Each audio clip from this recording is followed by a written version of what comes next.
Hey guys, it's Morgan from BDSM Relationships and Education. Thank you very much for checking out this video.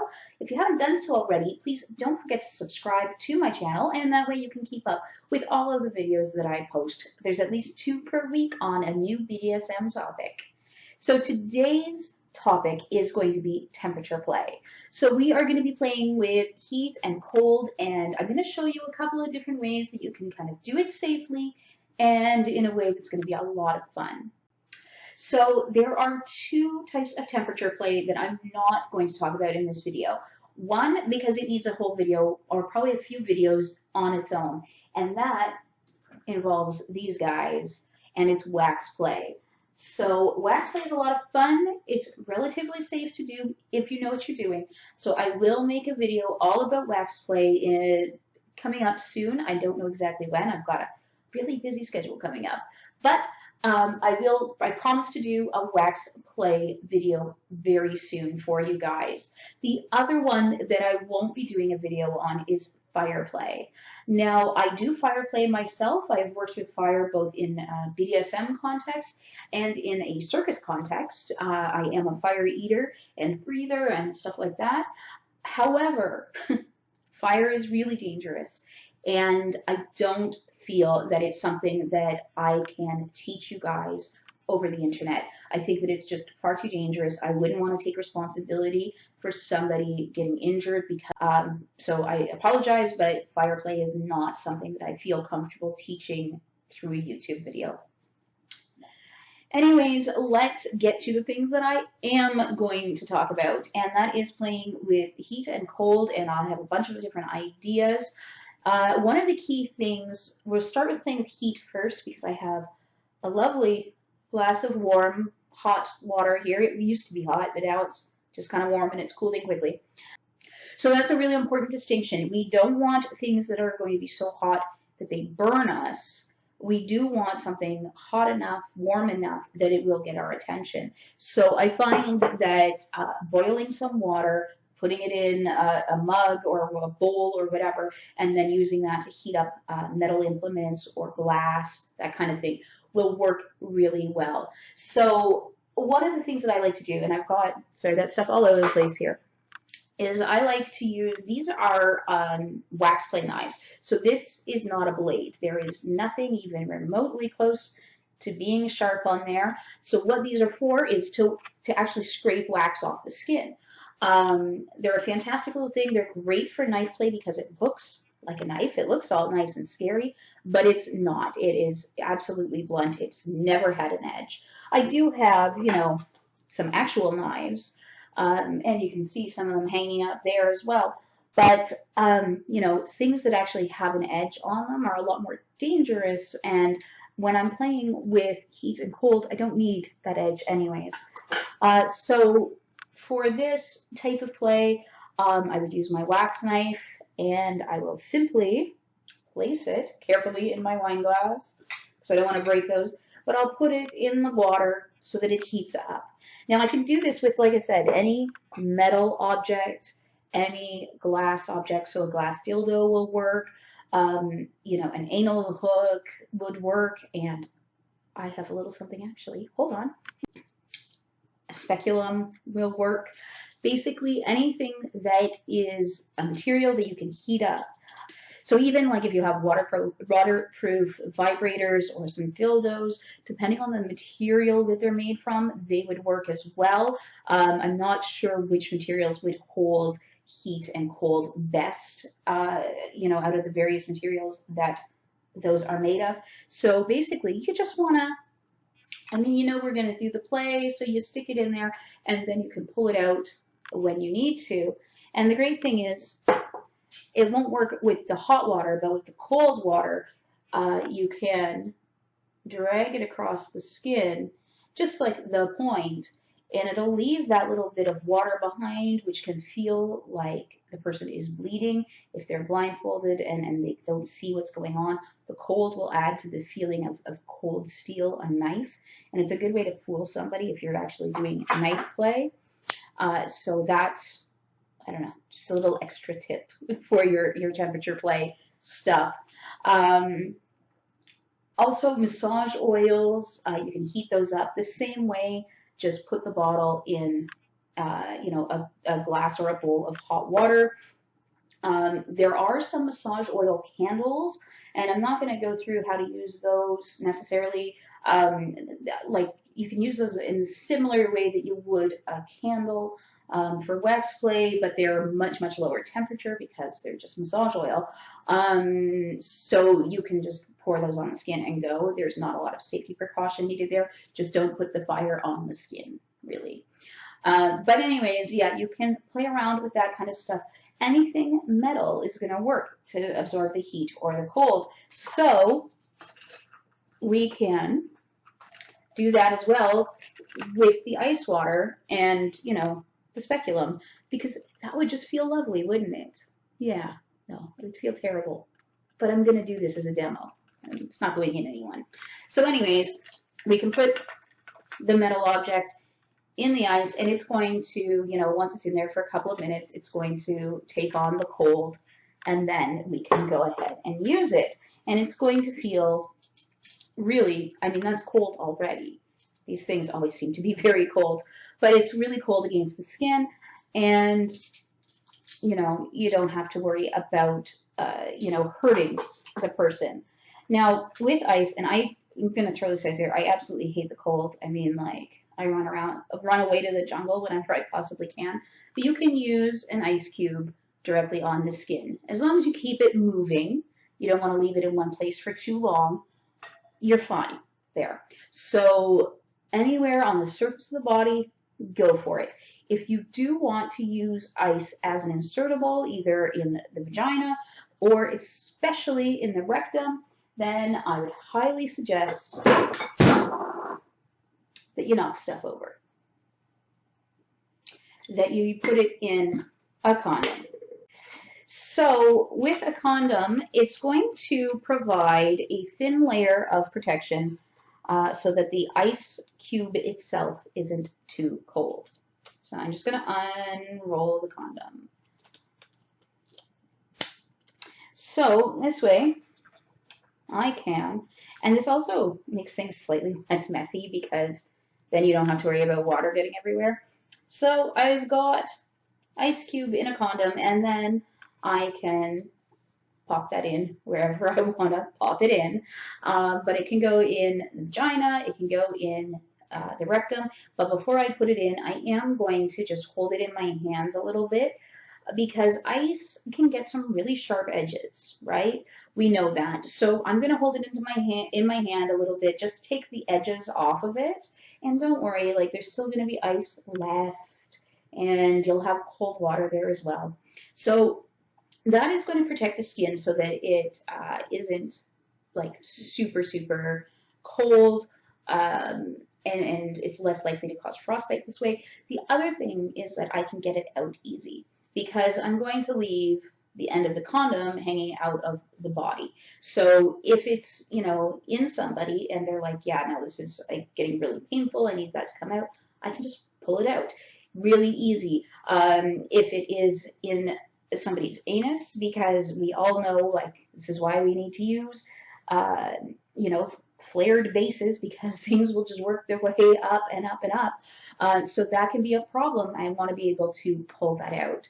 Now, one of the things you want to look out for, and I don't think a single ice cube is really going to cause a problem, but if you were sticking a lot of ice, and especially into somebody's rectum, because there's basically more room there, then you can actually lower their core temperature down to probably not a point that's going to be dangerous or anything, but definitely to a point that's going to make them feel uncomfortable. So they're going to start getting really cold. They won't know why. They'll just be like, oh, is it cold in here? Is it me? And they can get to a point where they will be really uncomfortable. So be aware of that, and don't leave. I wouldn't leave ice, even in a condom, in an orifice for too long. Put it in, leave it for a couple of minutes, pull it out. The area is going to get numb anyways, so you're going to lose whatever, feeling or sensation that you were getting from it anyways, so you'll lose that. So I would just put it in, leave it a couple of minutes, pull it out. You can always put it back in once everything warms up again. So a lot of people have said, well, why wouldn't you just put your metal stuff or glass stuff or whatever in the freezer for a couple of minutes and then go? Well, I mean, you can, I suppose, if you keep it to just a couple of minutes. But the problem is that people put things in the freezer, they leave them there for too long, like an hour, 2 hours, whatever, and then they get way too cold. And we know what happens when you stick your tongue on a cold pole outside in the winter and then it sticks. Well, that can happen with this stuff too, and the skin if you, especially in the genitals where there's moisture present. So it can cause a problem. So just to be on the safe side, that's why I stick them in a glass or a bowl with ice water, and only for a couple of minutes. I mean, this retains the cold. This is still cold. This one, not so much. This is, I suppose, the nature of it, but it's still cold from when I put it in there earlier in the video.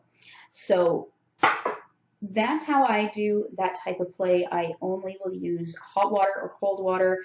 I don't want to heat or cool things directly because they can just become too extreme in temperature and then we have problems. Now, using water, either frozen as ice or cold water or hot water or whatever, isn't the only way that you can kind of play around with temperature. We can use some chemicals to achieve a similar type thing. So you've got chemical play, basically. So you can use products like Icy Hot, Tiger Balm, Rub 8535, menthol, if you have menthol oil. I have this particular one. It's the same basic idea. This is cream. You rub it on. It heats up. So, and this is on regular skin. So if you put this on genitals, it's going to be even more intense. So do be aware of that it's going to be very, very intense. Now, a warning that I will give you guys, other than, it can cause chemical burns on the skin if you aren't careful, especially if you're using them on like genitals and mucous membranes where it's a lot more sensitive, so be aware of that. But I got this confused with a different cream that I had, and I didn't realize that this was the one that heated up. And I had my boyfriend give me a lovely massage and rub a bunch of it onto my body. So he started on my back and then he started massaging my legs and he was rubbing this stuff in. And it started to get really hot. And that was okay because I like the heat. And then it started to get too hot. And in response, I started to get like both freezing cold and way too hot. So I ended up in the shower for like half an hour just with like hot water pouring all over me, trying to get this stuff off. It doesn't wash off very easily. In hindsight, it should have used a bit of oil to help get it off. But if you use a lot of it over a large surface, it can be a problem. So don't do that.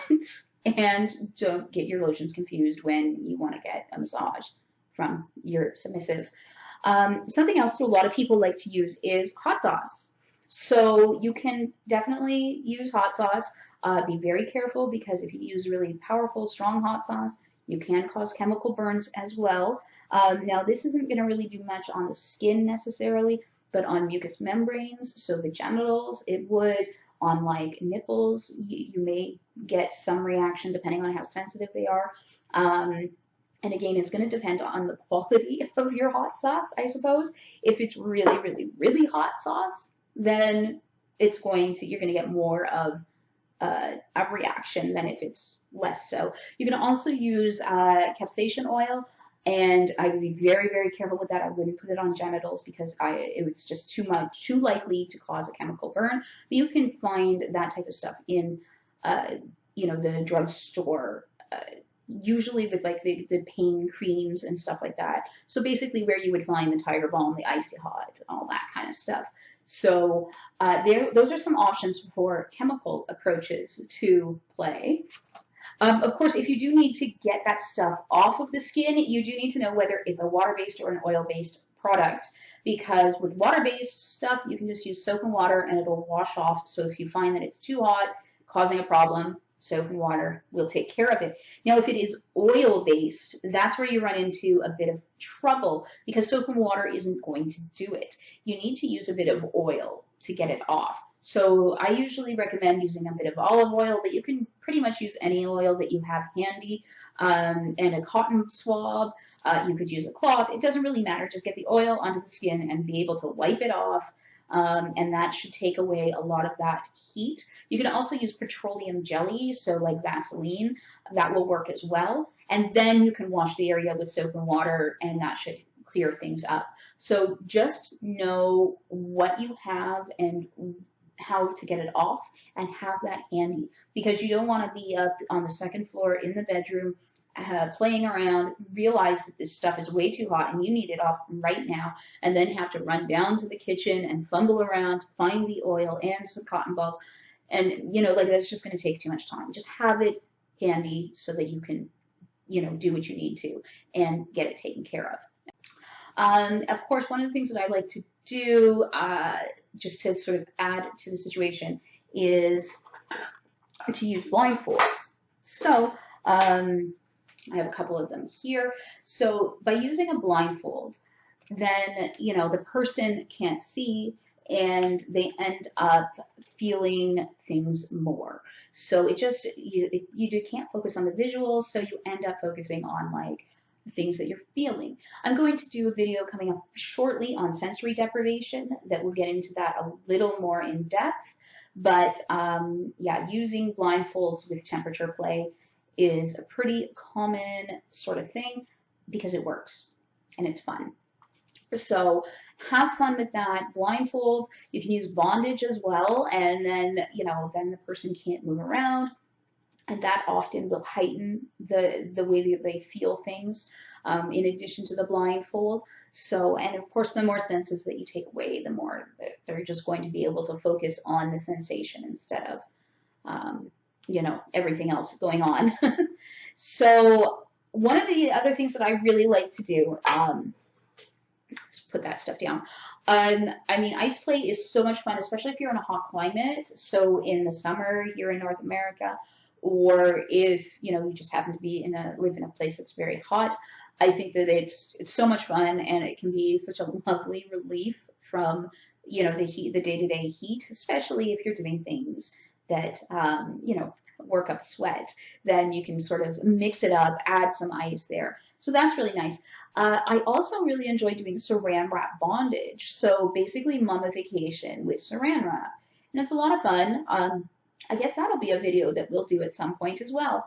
But when you're wrapped up in all of this plastic wrap, you end up getting kind of hot because, you know, it's plastic. So you can overheat fairly easily. It's one of the things you need to look out for. So I like to do some ice play with the saran wrap mummification, you know, and it gives that beautiful contrast. So I think that that's a way to really enhance your temperature play, is if you can do things that give that wonderful contrast. So don't just have a glass of ice water, like use heat and ice together.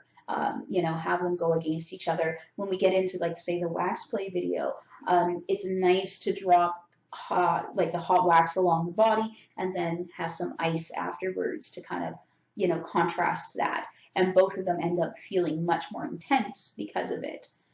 So that is everything for this video on temperature play. If you guys have any questions regarding temperature play, leave them in the comments below and I will answer them. If it needs, I will make another video, but I'll usually just try to answer all of the questions in the comment section. Thank you very much for watching. Don't forget to subscribe and check out my other videos. We are right now getting close to a giveaway, so make sure that you check out that video. And yes, thank you very much for watching, and I will see you guys in the next video.